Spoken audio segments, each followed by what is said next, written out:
According to NASA, beef jerky is one of the menu items available for the astronauts. That's right, folks, astronauts eat beef jerky. And now you can too. So today we're going to make a homemade batch of beef jerky using a simple recipe that doesn't call for a lot of ingredients. So let's go over everything you're going to need to make your batch of beef jerky. You're going to want something to dry the meat with. In this case, we have a dehydrator. Some people may prefer to use an oven and others may use outdoor methods, but this is what works best for me. So we have a dehydrator, we have a cutting mat for the meat, a mixing bowl for the marinade, something to mix the marinade with, a spoon to taste the marinade when it's complete, and then we have the ingredients. We have brown sugar, which I consider to taste better than white sugar when you're making beef jerky. We also have soy sauce, Worcestershire sauce, liquid smoke, and this is hickory flavored, coarse ground black pepper, red pepper flakes, and of course the meat. When choosing a piece of meat at your store, you want to go with something that is not high in fat content. You don't want to see a lot of marbleization within the meat. You want it to be as lean as possible, and you want it to be on sale. According to the USDA, the prices for red meat have increased over the past few years. So you really want to get a piece of meat that's on sale to save you money. I typically go with a piece of London broil or bottom round. In this case, it's London broil. And you want to ask the butcher, if you have one, to cut it in a certain way. I don't like to cut it at home. I prefer to have the butcher do it since they're so willing to do it here where I live.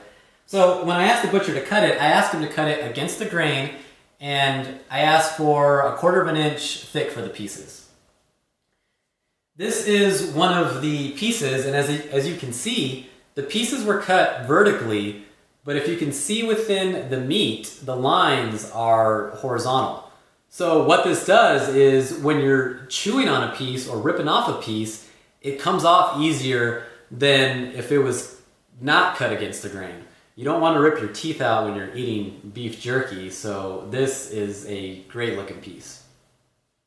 When the butcher cuts it, you can further cut it when you get home and trim the pieces to your liking and even cut off more fat, but my butcher is kind enough to trim off most of the fat pieces and cut the pieces how I want. So now that we have the meat and all the ingredients, we're gonna make the marinade. So first we're gonna add a cup of brown sugar. Next we're gonna add about 2 cups of soy sauce, 1 tablespoon of Worcestershire sauce. We're going to use 1 tablespoon of liquid smoke.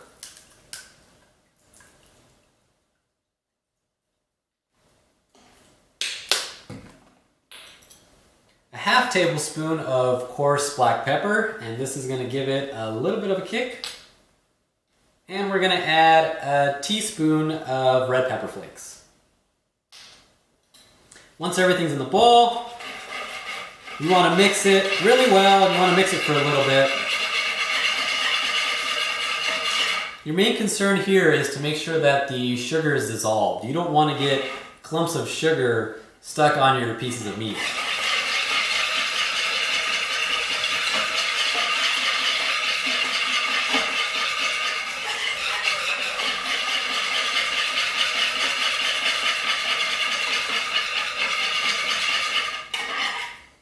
It doesn't take that long, but you really want to make sure that those clumps are out.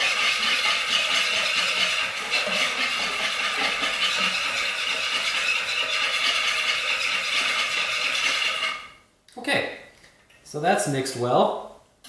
And now the most important part of the recipe. It's the taste test. At this point, you are able to add more of something, maybe add more heat to the recipe, more soy sauce, more brown sugar, whatever your preference may be. But don't trust the recipe in itself. You want to taste it before you add the meat, of course, just to make sure that it's to your liking. Otherwise, you may end up wasting an entire batch of beef jerky, and you definitely don't want to do that.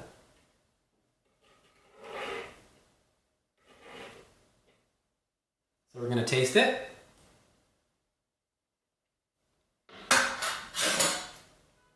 And that tastes really good. So we have that set, and now we're going to add the pieces of meat to the marinade. And you want to put them in one by one to make sure that all sides are covered. Now I'm going to continue to add all of these pieces to the bowl, and then I'm going to cover the entire bowl with saran wrap and use a rubber band to keep the air in. You want to keep it as airtight as possible. Then I'm going to place it in the fridge for 24 hours, and when we come back, we'll continue with the process.